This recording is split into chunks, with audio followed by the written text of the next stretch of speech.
댓글, 좋아요, 구독 주시면 성은이 만극하옵니다. 끝까지 들어주시면 더 행복합니다. 1995년 동지를 며칠 지난 깊은 밤 서울 성심병원 뒤편 골목에는 시베리아에서 내려온 혹독한 한기가 도시 전체를 얼려붙이고 있었습니다. 자정을 넘긴 시각 병원의 마지막 불빛들이 하나씩 꺼져가는 가운데 청소부 최만석은 하루의 마지막 노동을 끝내려 하고 있었습니다. 60년 세월을 견뎌온 그의 굽은 등과 거칠어진 손은 20여 년간 이 병원 복도와 병실을 묵묵히 닦아온 세월의 증거였습니다. 오늘도 평범한 일상의 끝자락이라 여기며 무거운 청소 도구들을 정리하던 최만석의 발걸음이 뒷문 앞에서 갑작스럽게 멈춰섰습니다. 바람 소리에 섞여 들려오는 것은 분명 생명의 울음이었습니다. 그것도 갓 태어난 듯한 연약한 울음소리였습니다. 최만석은 귀를 의심했습니다. 이 시간, 이 장소에서 그런 소리가 들려올 리 만무했기 때문입니다. 소리의 근원지를 찾아 병원 뒤편 담장 쪽으로 발걸음을 옮긴 최만석의 눈에 들어온 것은 의료 폐기물. 임시보관구역 한쪽 구석에 놓인 낡은 골판지 상자였습니다.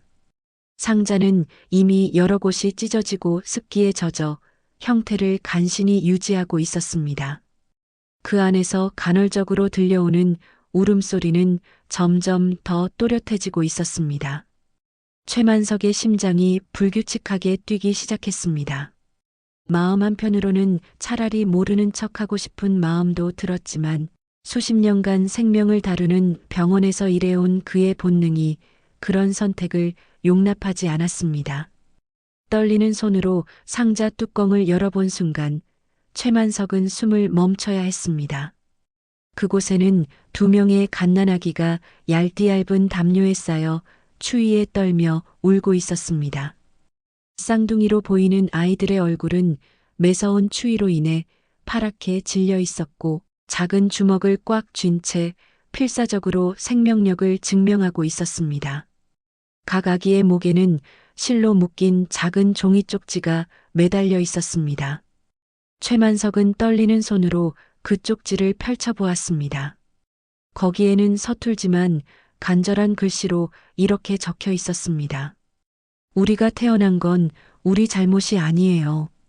이 한 줄의 문장 속에는 표현할 수 없는 절망과 애절함, 그리고 마지막 희망이 응축되어 있었습니다.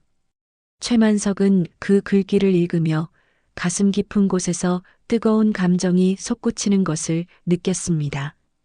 그는 병원에 즉시 신고하는 대신 다른 선택을 했습니다.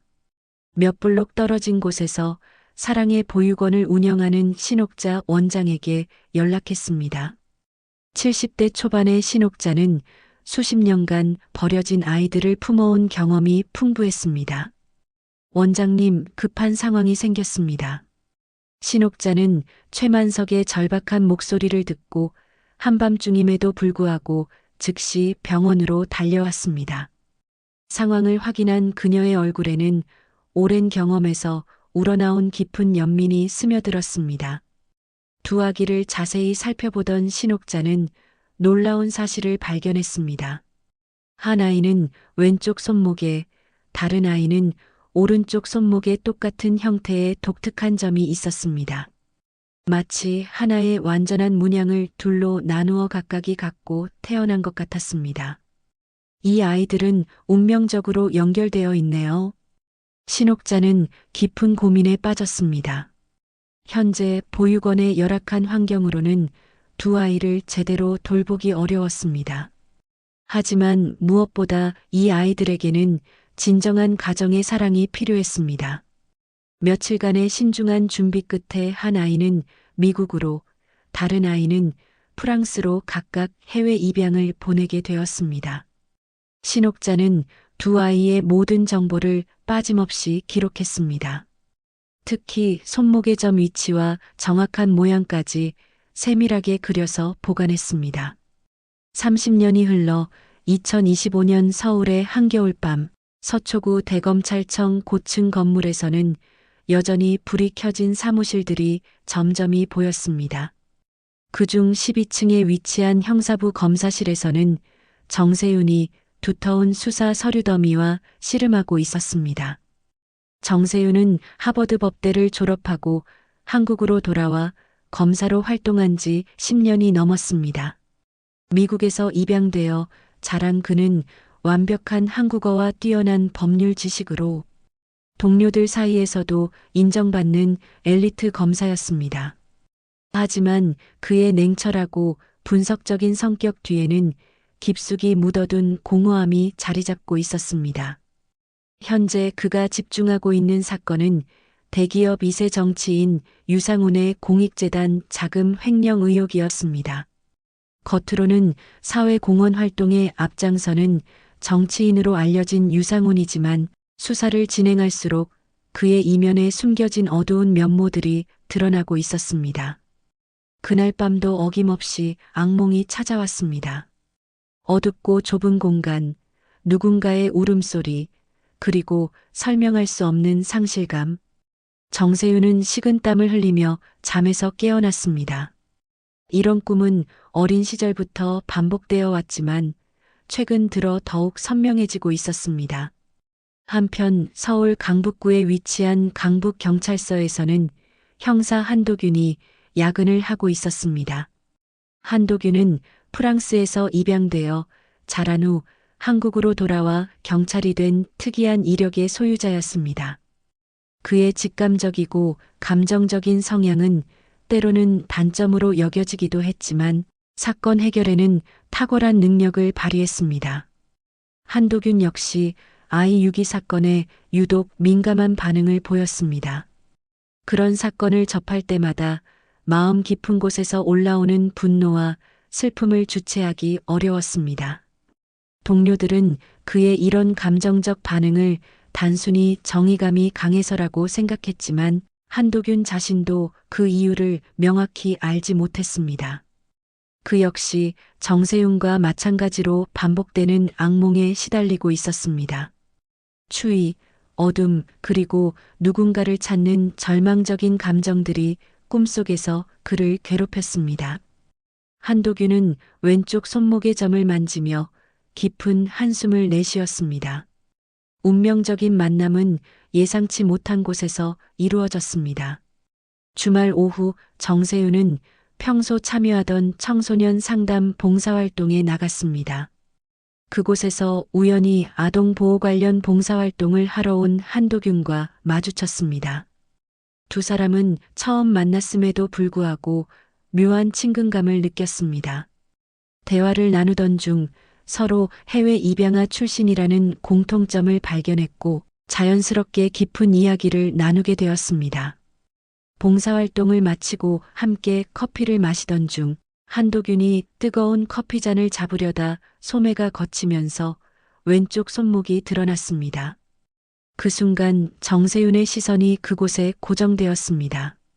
한도균의 손목에 있는 점의 모양이 자신의 것과 놀랍도록 유사했기 때문입니다. 저기 실례가 되지 않는다면 정세윤이 조심스럽게 자신의 오른쪽 손목을 보여주었습니다. 한도균은 그의 손목을 보는 순간 충격을 받았습니다. 두 사람의 손목을 나란히 놓았을 때 각자의 점들이 만나 하나의 완전한 문양을 이루었습니다. 이건 우연일 수가 없어요. 두 사람은 떨리는 마음으로 즉시 병원으로 향했습니다. DNA 검사 결과를 기다리는 일주일은 그들에게 가장 긴 시간이었습니다. 마침내 나온 결과는 충격적이었습니다. 일란성 쌍둥이입니다. 의사의 말에 정세윤과 한도균은 서로를 바라보며 말을 잇지 못했습니다. 30여 년간 각자 다른 대륙에서 살아온 그들이 형제였다는 사실은 운명이라고밖에 설명할 수 없었습니다. DNA 검사 결과 확인 후 정세윤과 한도균은 출생의 비밀을 파헤치기 시작했습니다. 시청 출생신고 부서에서 확인한 기록은 1995년 12월 말 사랑의 보육원을 통한 해외 입양이라는 사실뿐이었습니다. 사랑의 보육원을 찾아간 두 형제 앞에 나타난 신옥자 원장은 90세의 고령임에도 정신이 또렷했습니다. 그녀는 두 사람을 보자마자 뭔가 특별함을 감지했습니다. 신옥자는 오래된 서류함에서 황색으로 변한 기록지를 꺼냈습니다.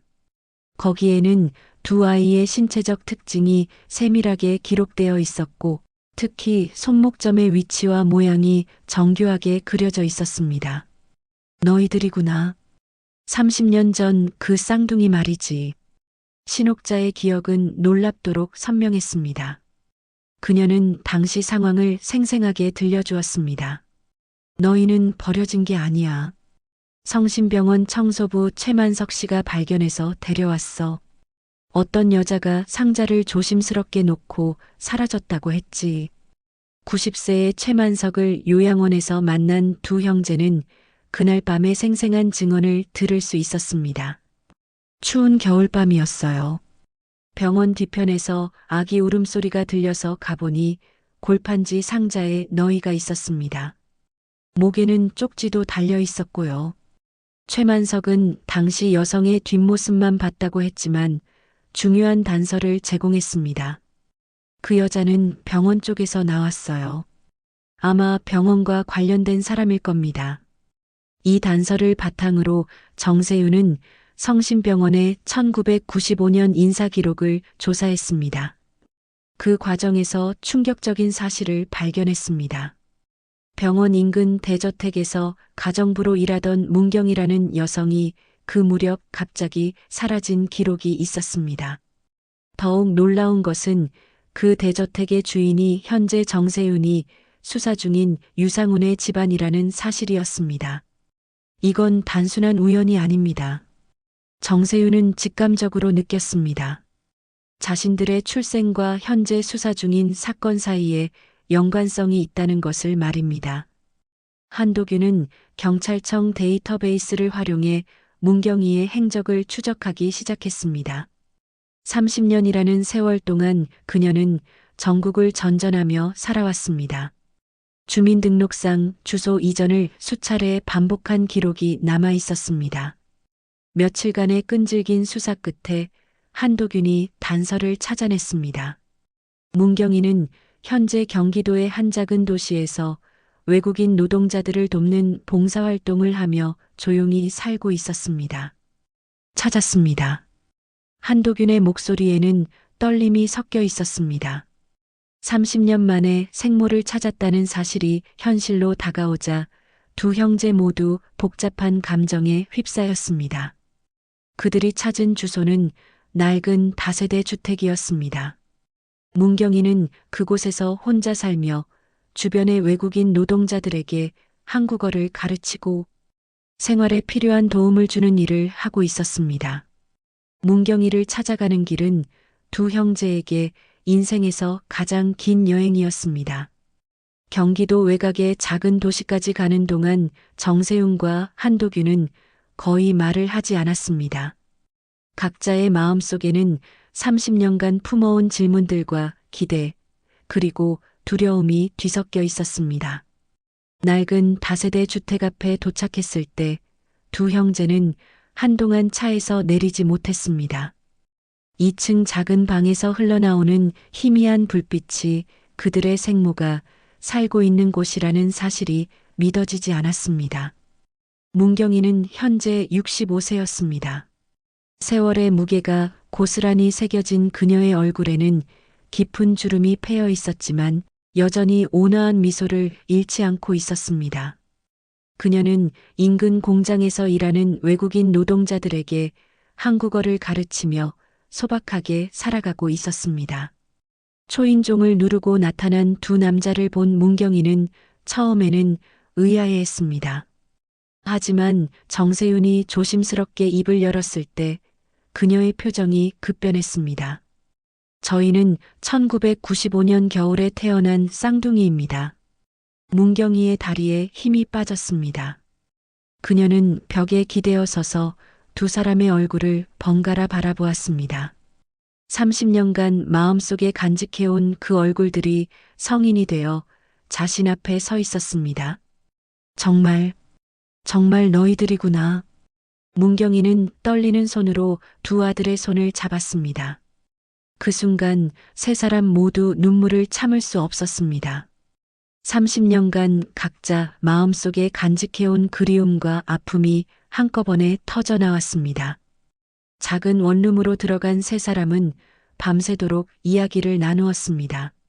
문경이는 그동안 숨겨왔던 진실을 털어놓기 시작했습니다.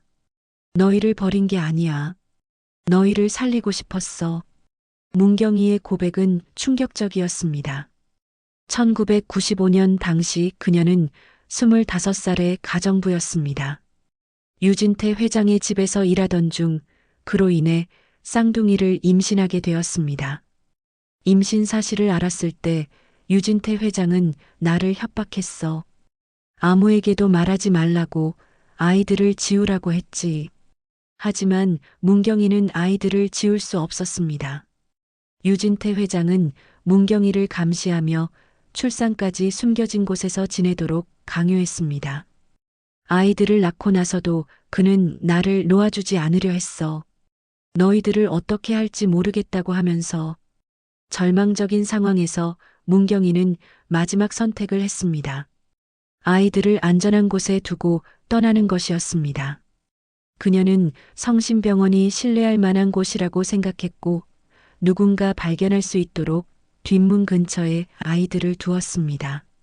매일 밤 너희들 생각을 했어. 잘 자라고 있는지 행복한지. 문경이의 고백을 들으며 정세윤과 한도규는 분노와 슬픔을 동시에 느꼈습니다. 자신들이 겪었던 것이 단순한 유기가 아니라 권력의 횡포와 협박의 결과였다는 사실을 알게 되었습니다. 그런데 문경이에게는 더 충격적인 소식이 기다리고 있었습니다. 한 달 전 병원에서 폐암 말기 진단을 받았다는 것이었습니다. 의사 선생님이 길어야 6개월이라고 하셨어. 하지만 너희들을 다시 만날 수 있어서 여한이 없어. 이 소식을 들은 두 형제는 더욱 절박해졌습니다. 어머니와 함께할 시간이 얼마 남지 않았다는 사실과 함께 유진태 회장에 대한 진실을 세상에 알려야 한다는 사명감이 더욱 강해졌습니다. 어머니의 명예를 되찾아드리겠습니다. 정세윤의 다짐에 한도균도 고개를 끄덕였습니다. 그들은 이제 단순히 개인적인 원한이 아닌 정의를 위한 싸움을 시작해야 한다는 것을 깨달았습니다. 문경희와의 재회 이후 정세윤과 한도균은 유진태 회장에 대한 본격적인 수사에 착수했습니다. 이제 이것은 단순한 공익재단 횡령 사건이 아니라 30년 전에 은폐된 진실과 연결된 복합적인 사안이었습니다. 정세윤은 검찰 내부에서 유씨 가문 수사팀을 재편성했습니다. 기존의 유상훈 횡령 혐의에 더해 유진태 회장의 과거, 범죄 은폐 시도와 협박 혐의를 추가로 수사하기로 결정했습니다. 하지만 30년이 지난 사건을 입증하기 위해서는 확실한 증거와 증인이 필요했습니다. 한도균은 경찰청 내부망을 통해 당시 유진태 회장과 관련된 미제 사건들을 추적하기 시작했습니다. 1995년 전후로 유씨 가문과 연관된 사건들을 하나씩 검토하던 중 흥미로운 사실을 발견했습니다. 당시 여러 차례 신고되었다가 철회된 사건들이 있었고 그중 상당수가 유씨 가문의 압력으로 무마된 것으로 추정되었습니다. 수사가 진행되던 중 예상치 못한 인물이 나타났습니다. 유씨 가문에서 수십 년간 집사로 일해온 윤필도였습니다. 70대의 윤필도는 오랫동안 양심의 가책에 시달려왔다고 털어놓았습니다. 더 이상 침묵할 수 없습니다. 그때 일을 모두 말씀드리겠습니다. 윤필도의 증언은 사건의 전환점이 되었습니다. 그는 1995년 당시 유진태 회장이 문경의 문제를 조용히 처리하라고 지시했던 대화를 생생히 기억하고 있었습니다. 더욱 놀라운 것은 그가 당시의 대화를 녹음한 파일을 보관하고 있었다는 사실이었습니다. 혹시 모를 일에 대비해 녹음해 두었습니다. 이런 날이 올 줄 알았습니다. 녹음 파일에는 유진태 회장의 육성이 선명하게 담겨 있었습니다. 그 계집 조용히 보내. 우리 집안에 점 하나라도 남기지 마. 이 증거는 유 씨 가문이 문경이를 협박하고 사건을 은폐하려 했다는 결정적인 증거였습니다. 신옥자와 최만석도 검찰에 정식 진술서를 제출했습니다. 특히 신옥자는 당시 기록해둔 상세한 자료들을 모두 제공했습니다. 이들의 증언은 30년 전 사건의 전모를 밝히는 핵심적인 역할을 했습니다. 한편 언론에서도 이 사건에 주목하기 시작했습니다. 대기업 회장의 과거 은폐 의혹과 해외 입양된 쌍둥이 형제의 극적인 재회라는 스토리는 사회적으로 큰 파장을 일으켰습니다. 여론은 점차 유진태 회장에게 불리하게 돌아가고 있었습니다. 유진태 회장 측에서는 강력하게 반발했습니다. 그들은 이 모든 것이 정치적 음모라고 주장하며 문경이의 증언은 신빙성이 없다고 반박했습니다. 또한 30년이 지난 일을 지금 와서 문제 삼는 것은 부당하다는 입장을 고수했습니다. 하지만 정세윤과 한도규는 굴복하지 않았습니다. 그들은 더 많은 증거를 수집하기 위해 밤낮 없이 노력했습니다. 당시 유 씨 가문에서 일했던 다른 직원들을 찾아내어 증언을 확보하고 병원 기록과 각종 문서들을 철저히 분석했습니다. 수사가 깊어질수록 유진태 회장의 범죄는 단순한 개인적 일탈이 아니라 가문 차원의 조직적 은폐 시도였다는 사실이 드러났습니다. 유상훈 역시 아버지의 범죄를 알고도 은폐에 가담한 공범으로 수사선상에 올랐습니다. 문경이의 건강은 날로 악화되고 있었지만 그녀는 법정에 서겠다는 의지를 굽히지 않았습니다. 두 아들을 위해서라도 진실을 밝혀야 한다는 신념이 그녀를 지탱하고 있었습니다. 내가 할 수 있는 마지막 일입니다. 너희들이 떳떳하게 살 수 있도록 해주고 싶어요. 드디어 검찰은 유진태 회장과 유상훈에 대한 정식 기소를 결정했습니다. 유진태 회장에게는 강요, 협박 및 사건 은폐 시도 혐의가, 유상훈에게는 횡령 혐의와 함께 아버지의 범죄 은폐 가담 혐의가 추가되었습니다. 사회적 관심이 집중된 가운데 재판이 시작되었습니다.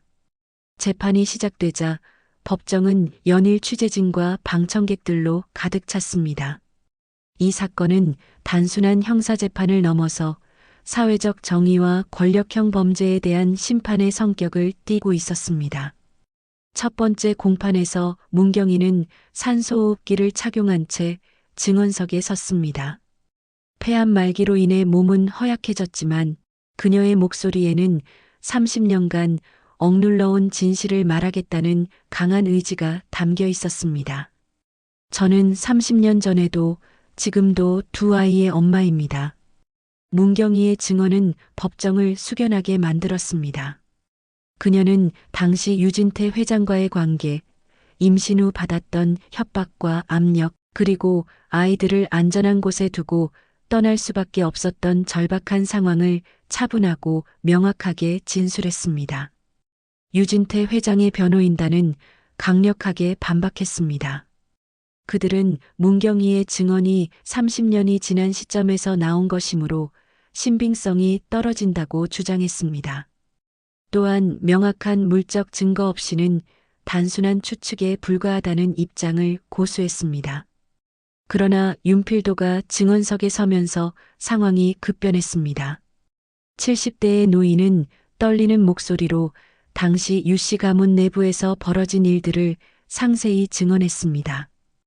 유진태 회장님께서 직접 지시하셨습니다. 문경이 씨를 조용히 처리하라고, 우리 가문에 흠이 되지 않도록 하라고 말입니다. 윤필도는 보관해온 녹음 파일을 법정에 제출했습니다. 유진태 회장의 육성이 담긴 이 녹음은 법정 전체를 충격에 빠뜨렸습니다. 변호인단은 녹음의 진위를 문제 삼았지만 음성 분석 결과 조작의 흔적이 발견되지 않았습니다. 최만석과 신옥자도 연이어 증언했습니다. 90세의 고령임에도 불구하고 그들의 기억은 놀랍도록 선명했습니다. 특히 신옥자가 보관해온 당시의 기록들은 사건의 신빙성을 뒷받침하는 중요한 증거가 되었습니다. 한도균은 경찰 측 참고인으로 출석하여 자신이 수집한 각종 증거와 수사 과정을 설명했습니다.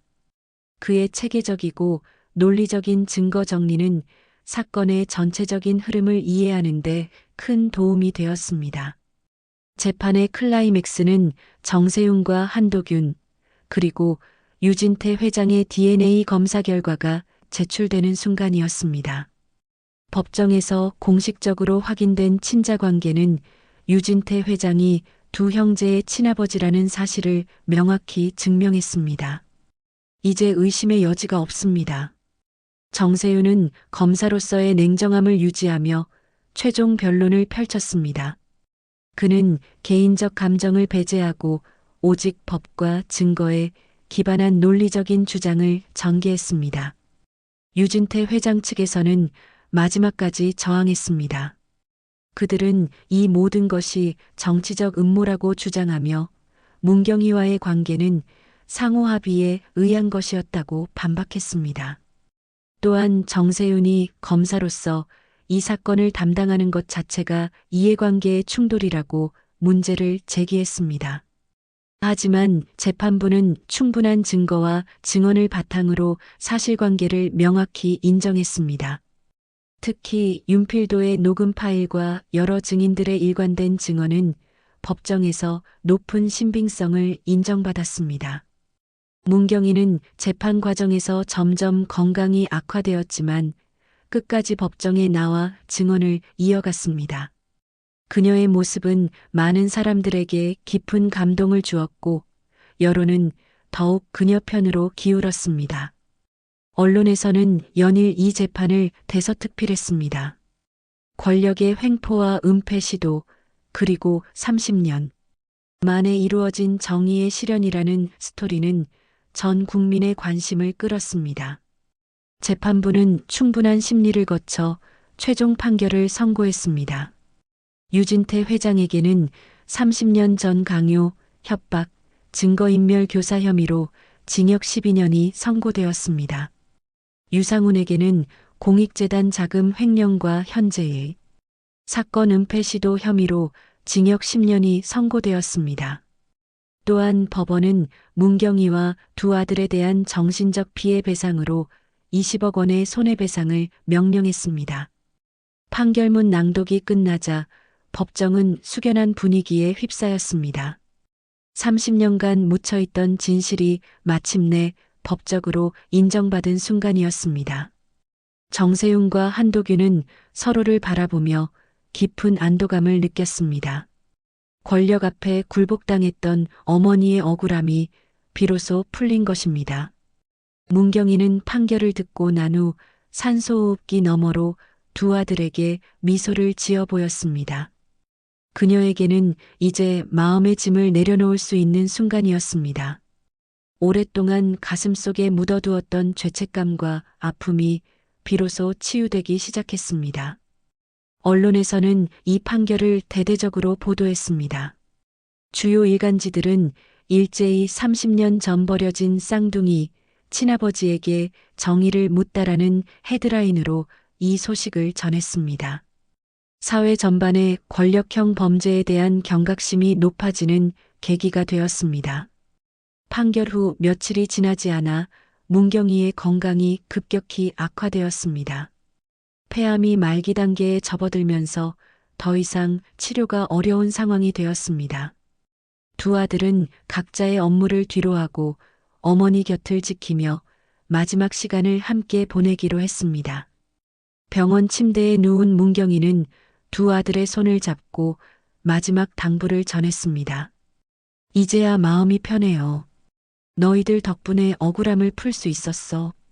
내가 키우지 못한 아이들이 이렇게 훌륭하게 자라서 정의를 실현해 주었네. 정세윤과 한도균은 어머니의 임종을 지켜보며 새로운 다짐을 했습니다. 이제 그들에게는 어머니의 뜻을 이어받아 더 정의로운 세상을 만들어가야 한다는 사명감이 생겼습니다.